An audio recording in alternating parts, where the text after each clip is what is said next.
আমরা গেছিলাম ওই যে পাহাড় দেখতে পাচ্ছ, ওর পিছনে আর একটা বড় পাহাড় আছে, সেখান থেকে কাঞ্চনজঙ্ঘার উপর সানরাইজ দেখতে।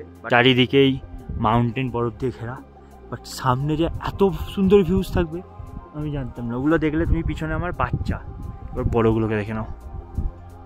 ওই দেখো চারিদিকে মেঘ দিয়ে ঘেরা, মাঝখানে বরফ, যেন মনে হচ্ছে একটা নদী বেয়ে আসছে এদিকে। থাংসিংয়ের ভিউটা অসাধারণ। এসে থাংসিংয়ের বোট খুঁজলাম, বাট পেলাম না। যেটা জানতে পারলাম, খুব একটা ঝড়ে থাংসিংয়ের বোট উড়িয়ে নিয়ে চলে গেছিলো। ওয়ে গুড মর্নিং জি গাইস। তো আশা করছি তোমরা সবাই খুব ভালো আছো, কিন্তু আমি খুব একটা ভালো নেই, কারণ আমার হাত পুরো জমে বরফ হয়ে গেছিলো। তোমরা দেখতেই পাচ্ছ নিচে শিশির পড়েছিল, সেগুলো রাত্রিরে জমে গেছিলো, মানে -3-4 চলে গেছিলো এখানে, কি তারও বেশি। বাট একটা ভালো খবর হচ্ছে আমরা থাংসিং যাচ্ছি এখান থেকে। তো আমরা বেরোবো, চা হয়ে গেছে, ব্রেকফাস্ট করে বেরোবো। বাট দুঃখের একটাই বিষয়, আমরা গেছিলাম ওই যে পাহাড় দেখতে পাচ্ছ, ওর পিছনে আর একটা বড় পাহাড় আছে, সেখান থেকে কাঞ্চনজঙ্ঘার উপর সানরাইজ দেখতে। বাট আমার বললাম আগে, হাত পুরো বরফ হয়ে গেছিলো। রাত্রিবেলা 4টের সময়, ভোরবেলা 4টের সময় হাত ধুয়েছিলাম বলে। সো সেই জন্য আমি কোনো রকম ফোন বা কোনো রকম গ্যাজেট ইউজ করতে পারিনি, জাস্ট গ্লাভস পরে পকেটে ঢুকে সোজা উপরে উঠে গেছিলাম। তো সেই জন্য না ফটো আছে না কোনো ভিডিও আছে, তাই আমি কোনো রকম কিছুই ক্যাপচার করতে পারিনি, খুব দুঃখের বিষয়।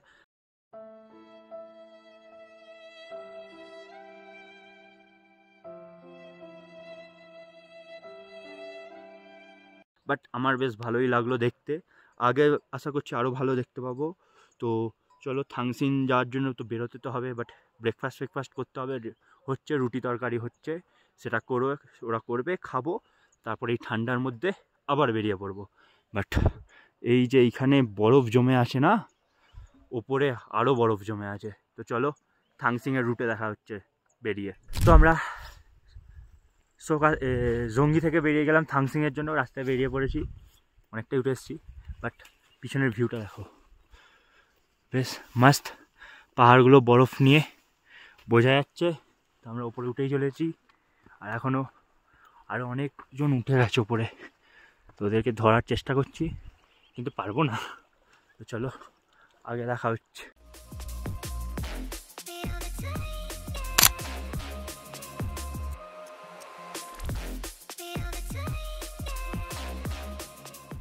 A few moments later. At last আমি যে পাহাড়টা দেখাচ্ছিলাম, সেই পাহাড়টার উপর উঠে এসেছি। তো আমার পিছন দিকে দেখতে পাচ্ছ ভালোই ভিউ আছে, ওইদিকে চারিদিকেই মাউন্টেন বরফ দিয়ে ঘেরা। বাট সামনে যে এত সুন্দর ভিউজ থাকবে আমি জানতাম না। ওগুলো দেখলে তুমি পিছনে আমার বাচ্চা, এবার বড়গুলোকে দেখে নাও। ওই দেখো, ওইখানে হচ্ছে ওদেরও দাদু বাবা সব বসে আছে। আর ওই দিক থেকে গেলে, ওই দিকে আমাদের যেতে হবে মেনলি, ওই দিক থেকে আরও ভালো ভিউজ আসবে। তো আমি ওইদিকে যাবো, তার আগে এখান থেকে একটু দেখে নাও। প্লাস এখানে একটু হয়তো রেস্ট নেবে এরা এসে, জানি না কী করবে, কিন্তু আমার তো বেশ হেভি সুন্দর লাগছে জায়গাটা দেখে। এদিকেও পাহাড়, এদিকেও পাহাড়, মাঝখানে আমি তোমাদের সাথে। তো এখানে ভীষণ জোর হাওয়া দিচ্ছে, ভয়েস পাবে কি আমি জানি না, বাট আমার বেশ ভালো লাগছে। শ্বাস ফুলে গেছে, বেশ ভালো লাগছে। আমার পিছন দিকটা তো তোমরা দেখছো, ওই পাহাড় ছোটোখাটো, কিন্তু আমি যেটা দেখাচ্ছি সেটা তোমরা দেখো। ওই যে বড় পাহাড়টা মানে আগে দেখেছি, ওইটার নাম পান্ডিন এরম কিছু একটা, আমি জানি না। আমাকে এখানকার একজন গাইড বললো ডিম। তো সেটা ওই যে চূড়াটা দেখা যাচ্ছে সাদা কালারের ছোট্ট করে, ওইটা হচ্ছে পান্ডিন। আদার্সগুলোর কথা জানি না। আর নিচে লেক জমে আছে, একটা পুরো জলের স্তূপ, লেক জমে আছে। আমার তো বেশ হেভি লাগছে, খুব সুন্দর লাগছে জায়গাটা, ঘুরতেও ভালো লাগছে, যেতেও ভালো লাগছে। কষ্ট হচ্ছে, কিন্তু যেতে হবে। থাংসিংয়ে আরও ভালো জিনিস আছে। অ্যাকচুয়ালি থাংসিং হচ্ছে এই পান্ডিন, ওরই নিচে কোথাও একটা জায়গা থাংসিং আছে, সেইখানে গিয়ে আমাদের আজকে স্টে হবে। তো চলো আগে যাই, আরও ভালো ভালো জিনিস দেখা। এই দেখো, আমরা অনেকটা আসার পর কোথা দিয়ে নামবো, পিছনে দেখতে পাচ্ছ কিছুই নেই, ফাঁকা আকাশ, 7 ফিট্টুর খুঁটি সাজানো। বাট আমরা যেখান দিয়ে নামবো, মানে আমি যেখান দিয়ে নামবো, পুরো বরফের ওপর দিয়ে পড়বো, স্লিপ খেয়ে মরবো, কিন্তু নামবো। দেখে নাও, এই যে এইখান দিয়ে পুরো সেই সেই নিচে অবধি যেতে হবে। তো চলো সাবধানে নিচে যাই, তারপর আবার দেখা হচ্ছে।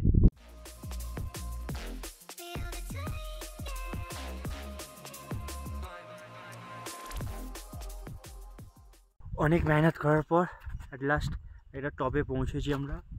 টপে বলতে কি একটুখানি উঁচুতে, চারিদিকে মেঘে ভর্তি, দেখতেই পাচ্ছ।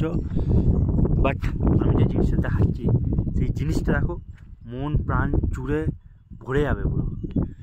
চারিদিকে মেঘ দিয়ে ঘেরা, মাঝখানে বরফ, যেন মনে হচ্ছে একটা নদী বেয়ে আসছে এদিকে পাহাড়ের মাঝখানে। মানে এত সুন্দর লাগছে এখান থেকে, মানে এখান থেকে আর এগোতে ইচ্ছা করছে না, কিন্তু এগোলে আরও বেশি ভালো জিনিস পাবো, তাই আরও বেশি এগোবো। এই যে খচ্চর টচ্চর যাচ্ছে ওরা যাবে, তারপর আমি যাব। বাট এখান থেকে মেঘগুলো এগিয়ে গিয়ে এই ভ্যালির কাছে যাচ্ছে, এদিক ওদিক যাচ্ছে। তো চলো আমিও মেঘগুলোর সাথে উড়ে যাই, মানে হেঁটে হেঁটে উড়ে যাই।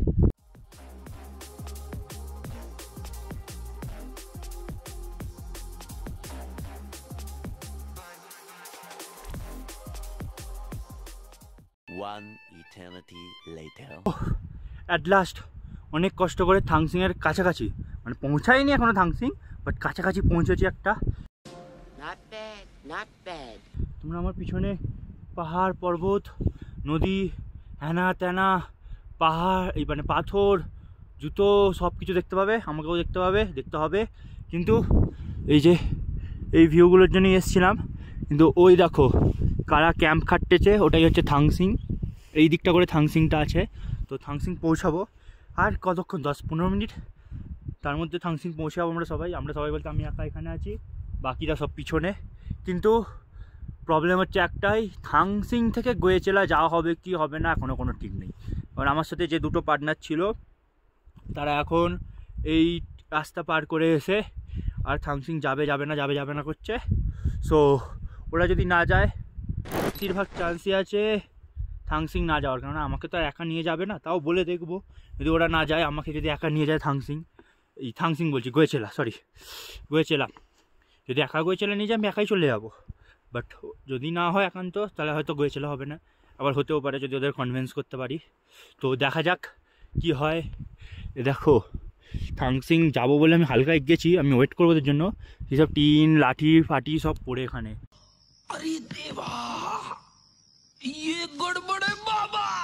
সো আমি তো জানি না কি হবে না হবে, তো আমি পিছনটাতেই দাঁড়াবো, ওদেরকে ডাকবো যাতে তাড়াতাড়ি আসুক বা এখানে বসতে পারি। আমার তো জোর খিদে পেয়েছে, থাংসিং পৌঁছে আগে খাবো, তারপর একটু রেস্ট নেবো। অনেকটা চড়ে এসেছি, ওদিকে কিচ্ছু দেখা যাচ্ছে না, সেই তার উপর থেকে নিচ থেকে চড়ে এসেছি, খুব বাজে রাস্তা ছিল। তো দেখা যাক কি হয়। তো চলো থাংসিং গিয়ে তোমাদের সাথে আবার দেখা হচ্ছে। 5 minutes later. অ্যাট লাস্ট আমরা থাংসিং পৌঁছালাম। আমাদের পিছনেই দুটো মেম্বার আছে, বাট আমি আগে পৌঁছে গেছি। এই দেখো, এই হচ্ছে থাংসিং, কটেজ ফটেজ সবই আছে। আমি ভাবছি কোথায় হুগলি চণ্ডীতলার জন্য, এমনকি নৈটি পায়রাগাছার ছেলে আমি, আর কোথায় সিকিমের কোন এক পাহাড়ের কোনো এক টপে এসে বসে আছি, মানে দাঁড়িয়ে আছে আর কি। একটু পর গিয়ে বসবো। সো আমার তো ভেবে খুবই এক্সাইটেড লাগছে যে এইখান অবধি আমার ডেস্টিনেশন কমপ্লিট করতে পেরেছি। এবার দেখতে হবে কালকে ভোরবেলা আমরা গোয়েচেলা অবধি মারতে পারবো কি না। যদি ওরা গোয়েচেলা যায় বা আমি যেতে পারি, তো এটা একটা সার্থক হবে আমার। সো দেখি কি হয়। বাট থাংসিংয়ের ভিউটা অসাধারণ। প্লাস আমি থাংসিংয়ের বোর্ডটা খুঁজলে তোমাদের দেখাচ্ছি। সামনে থেকে অন্যগুলোই সামনেই পেয়ে গেছিলাম, বাট থাংসিংয়ের বোর্ডটা পাইনি। বোর্ডটা পাই তারপর তোমাদের দেখাচ্ছি। এসে থাংসিংয়ের বোর্ড খুঁজলাম, বাট পেলাম না। যেটা জানতে পারলাম, খুব একটা ঝড়ে থাংসিংয়ের বোর্ড উড়িয়ে নিয়ে চলে গেছিলো। তো সেই জন্য থাংসিংয়ের কোনো রকম বোর্ড নেই, বাট থাংসিংয়ের ভিউটা আছে, যেটা আমার খুব সুন্দর লাগছে। গোয়েচেলা সম্ভবত উপর দিক না, ওদিকে হবে না আই থিঙ্ক, কেননা গোয়েচেলা বললো সমতলের দিকে যেতে হবে, আমি জানি না কোন দিকে যেতে হবে। সো চলো আজকে আপাতত এখন রেস্ট নিই, তো তারপর পরে দেখা হচ্ছে তোমাদের সাথে। তো তোমরা দেখলে আমি এসে গেছিলাম থাংসিংয়ে, অনেকক্ষণ আগে এসে গেছিলাম। বসে এসে এড়িয়ে গড়িয়ে সব কিছু করে রেস্ট নিয়ে নিয়েছি। 5 মিনিটের জন্য রেস্ট নিয়েছিলাম, কোনো ব্যাপার না। তো তারপর এদিক ওদিক ঘুরলাম, পেছন দিকে দেখতে পাচ্ছি অনেক দাঁড়া আছে, ওইদিকে ভিউও ভালো আছে, কিন্তু আমি ওইদিকের ভিউ দেখানোর জন্য তোমাদের এই ভিডিওটা করছি না। আমি ভিউটা দেখাবো হচ্ছে এইটা, পাহাড়ের নয় নিচের, ওইখান থেকে যে নদীটা বেয়ে আসছে, তোমাদের অনেক আগেই দেখেছিলাম সেই জায়গাটায়। নদীটার আরও উৎস ওদিকে আছে, বাট এখান থেকে এত সুন্দর লাগছে, তোমরা ফোনে হয়তো বুঝতে পারবে না, বাট সামনাসামনি এত ভালো লাগছে যে আমার এখানে ইচ্ছা করছে চান করতে যেতে ঠান্ডায়। कौन है ये लोग, कहाँ से आते हैं ये? কিন্তু মরে যাবো আমি জানি, তাই যাবো না। বাট এটা অ্যাকচুয়ালি বরফ গলা জল, ওপর থেকে গলে গলে আসছে জলটা। বাট আমার তো খুবই সুন্দর লাগছে। কালকে মনে হচ্ছে আমরা গোয়েচেলা যেতে পারবো, যদি যেতে পারি আরও ভালো ভালো জিনিস দেখাবো। তো চলো এখন টেন্টের দিকে যাই। টেন্ট বলতে আমরা একটা কটেজ নিয়ে নিয়েছি 3 জনে মিলে, এবার বাকিরা এলে সেখানেই ঢুকবে। তো কটেজ খুবই আরামদায়ক এখানে। এখানে বাইরে ভীষণ ঠান্ডা, প্রায় -3-4 ডিগ্রি চলছে এখন। তাও আমি গ্লাভস ছাড়া ঘুরে বেড়াচ্ছি, গ্লাভস পুরো লাল, এই হাত পুরো লাল হয়ে গেছে। সো আমরা যাবো এখন কটেজে, কটেজে গিয়ে বসবো। বাট ওখানে ওটা দেখো ওয়েদার ডিটেক্টর করার মেশিন। তো চলো কটেজে যাই, আবার তোমাদের সাথে সন্ধ্যাবেলা দেখা হচ্ছে।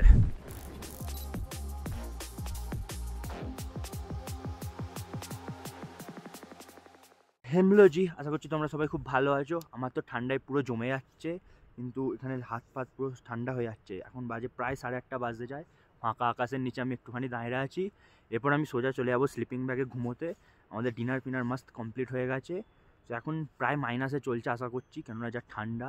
তো আমি তো চললাম শুতে। তোমরা ভালো থাকো, সুস্থ থাকো, আমাকে তো ভালো থাকতেই হবে, নইলে ট্রেকটা কমপ্লিট করতে পারবো না। কাল যদি গোয়েচেলায় যাওয়া হয় তো গোয়েচেলায় দেখা হবে, নইলে নিচের দিকে দেখা হবে। তো tata bye bye, good night. খোলা আকাশের নিচে মস্ত আছি আমি এখানে।